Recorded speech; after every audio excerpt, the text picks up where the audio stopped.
Hello, guys, and welcome back to my YouTube channel. My name is Charity Wanyoni, and this is my YouTube channel where I talk about nutrition, life, and experience with a sprinkle of mental health. And today we're going to look at mental stamina, how to stay consistent when you feel tired. If you're new, welcome, and please don't forget to subscribe after watching this episode. If my content resonates with you, please share. If we've been together, thank you so much for your support, and let's continue being the best versions of ourselves. And welcome, and don't forget to subscribe. Yes. So we're going to start with looking at the realities of consistency. For me, consistency is often presented as something effortlessly linear, something smooth. Once you decide to be disciplined, everything will just flow. But in reality, consistency is not always smooth. This is per my own experience. There are days where you will feel tired the whole day. You'll be distracted. You'll have self-doubt. This is where you question yourself and what you're doing, some internal and external resistance. Even people who look consistent on the outside may experience it in the inside. Yeah. So the goal is not to eliminate difficulty. The goal is to learn how to continue to um with it to the present. You know Sustainable growth requires persistence through discomfort, and that is something that I have learned. There are days where I'm low energy, I'm uncertain, but I have to push forward because I want to maintain consistency. Because sometimes consistency, when you don't maintain it, it can just fizzle out, and getting it back sometimes is so hard. So we're going to look at the definition of mental stamina. So when you talk about mental stamina, we are not talking about pushing yourself endlessly. We are talking about the realities, or we're talking about the ability to continue even when you don't feel like it. So mental stamina is the ability to continue despite low motivation. It's emotional endurance during challenging periods. Yeah. Nimeongea tu hapo lakini tuendelee. The ability to show up when motivation is low and energy is limited, and the results are not always immediate. So stability in behavior despite fluctuating feelings. So a key component of long-term discipline. And mental stamina is what turns intentions into consistency. So I hope you've understood what mental stamina is, and this angle I'm going to go with it in this particular episode. So we're going to look at why motivation is not enough. So motivation feels powerful, self-motivation, yeah. But for me, it's temporal. It rises when things are new, when you feel inspired, and when you have clarity. And sometimes motivation drops when you're tired, life gets busy, you're in survival mode, and things start to become repetitive. So your consistency depends on motivation. Your progress will always fluctuate. When you're feeling something new, like it's happening, you're feeling inspired, you're highly motivated, and then when the excitement fizzles off, you stop being motivated. So that's why sustainable growth depends on something deeper than motivation. So system and mental stamina provide your stability. If you notice, there's a series I'm going when it comes to my mental health segment in this particular YouTube channel, because I want us to have the ability to push forward in a healthy way and not push ourselves to a burnout. So we're going to look at the role of emotional resistance. So sometimes what we call laziness is actually resistance, because sometimes resistance often appears as procrastination. I read the meaning of procrastination on your screen. I mean, it can stem from fear, doubt, or being overwhelmed. You sit down to work and suddenly you feel distracted, overwhelmed, or you avoid the work. Productive procrastination. This is not always a discipline problem. It can be fear of not doing it well, mental fatigue, emotional overload. So the first step is not to fight it aggressively.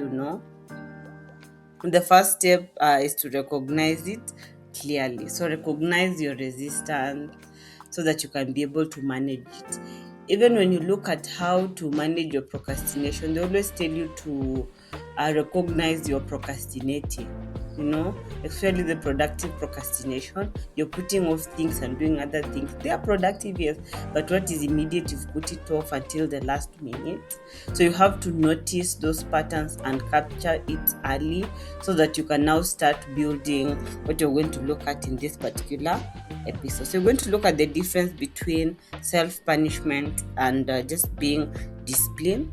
So there's an important difference between discipline and self-punishment. So discipline will say, I will show up in a way that supports my growth. Self-punishment says, I must perform or I have failed. And I feel like most of us grew up having this being told to us, you have to perform, you have to be at this level at this certain stage in your life, and if you're not, you have failed. So harsh self-talk may create short-term bursts of action. Let me just I hope you understand me, because I feel like sometimes I self-punish when I feel like I'm not where I'm supposed to be. I have these bouts of energy to do everything at once, and then it motivation fizzles out, and then I end up having a lot of incomplete projects. So for me, I feel like it reduces your long-term resilience. I will leave the definition of resilience on your screen. Sustainable discipline includes accountability, but without shame. I also leave the meaning of accountability here, because I know most of you don't know what accountability is, because you don't take accountability for your action.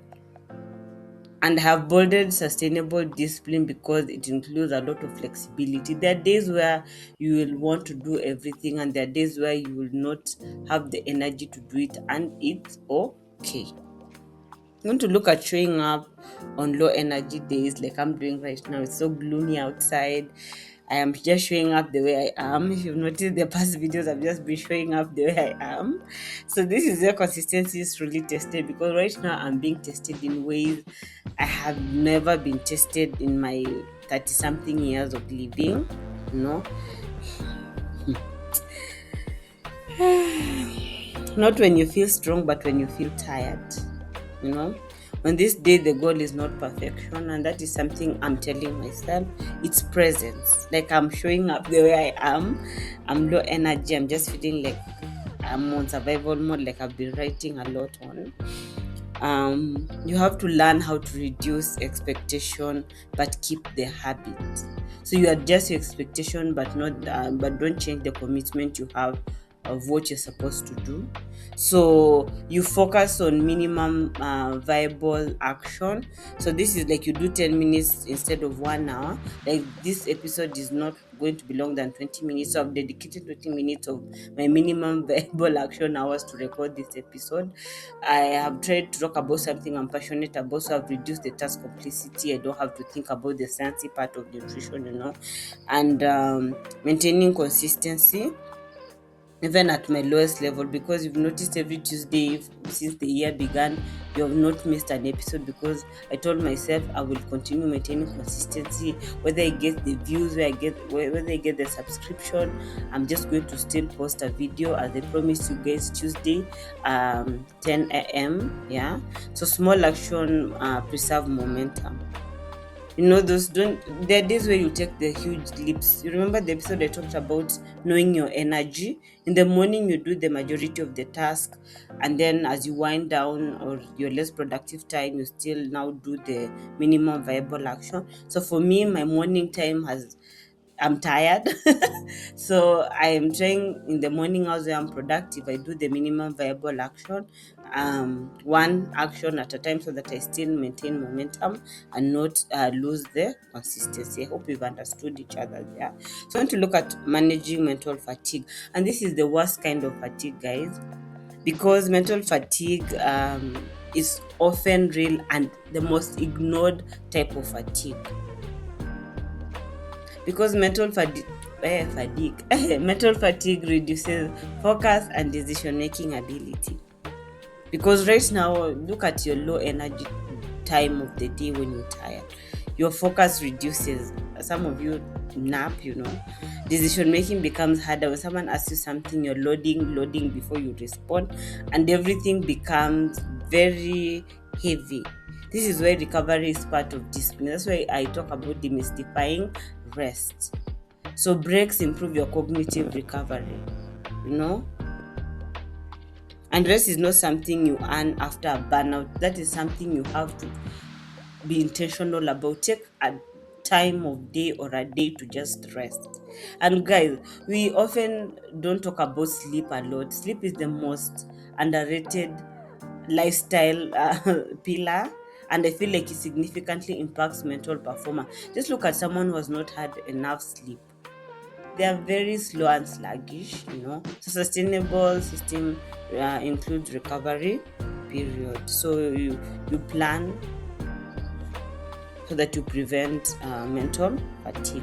So we're going to look at self-compassion as a strategy.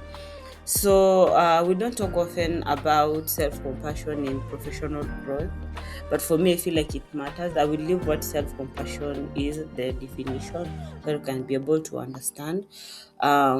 When you miss a day or fall short, your response determine what happens next. If you respond with criticism, you reduce your likelihood of returning to it.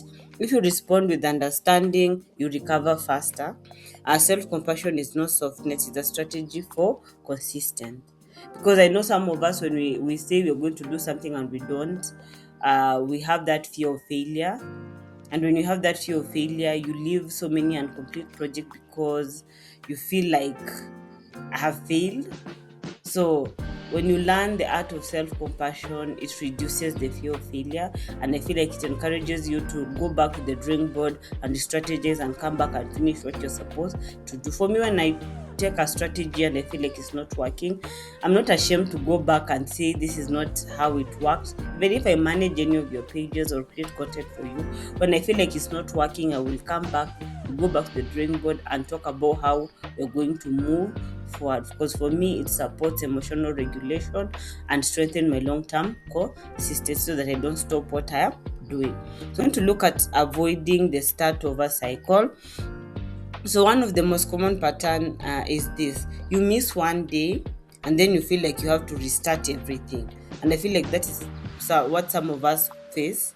But consistency is not built by restarting, it's built by continuing. That's why I said you go back to the drawing board and see where you went wrong or what you've not done in order to recuperate and finish what you had already started. You don't need a perfect week, you need a pattern that allows you to return quickly. Because for me, I feel like continuation is more effective than a reset. Because for me, when I think about starting something over again, it stresses me. And I feel like for me, flexibility has supported my long-term adherence. I will leave the definition of adherence on your screen. And I feel like consistency includes the most imperfect days. Like right now, I'm having the most imperfect day, but I still have to show up and do this for you guys. So we're going to look at how to build mental stamina over time. So mental stamina is not something you suddenly have. It's developed, it's learned, it's a habit. And I told you guys what habits are. So every time you show up when you're uncomfortable, you complete something small, continue despite doubt, to strengthen that capacity. So it's growth quietly, but becomes very powerful over time. So repetition strengthens your psychological endurance. Exposure to discomfort increases your tolerance. Just look at, sometimes for me, when I'm bored, I go and look at these fears. For me, it's try something. The fear of having so many holes or so many doors, I leave them. No, I'll not trigger you guys. I feel like the more I look at it, the more sometimes builds or increases my tolerance. When I don't want to do something but I have to do it, I still do it, and then I persevere through it. I have built a tolerance from it. So small ways, they build my confidence. When I complete a day and I've done one task of what I'm supposed to do the whole week, I clap for myself. And then structured routine has really reduced that resistance we talked about in that slide. And for me, growth has occurred gradually and not instantly. The followers I'm getting right now is through this consistency I'm talking about.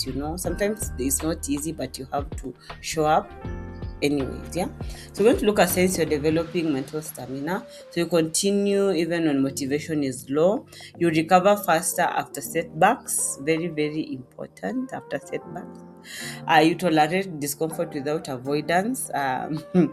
When we start talking about avoidance, this is going to be a 2-hour episode. You rely less on external validation, and this is very, very important. I feel like most of us, we really heavily rely on being externally validated. But for me, I'm learning how to validate myself internally, so that when I don't do something, when I don't do it to my best and someone critiques it, I'm like, thank you for your input. I appreciate it. So you maintain consistency over time.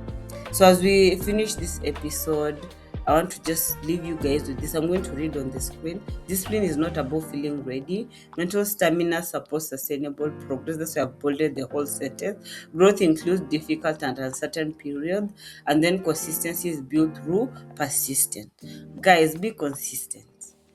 In everything you do, strive to be consistent.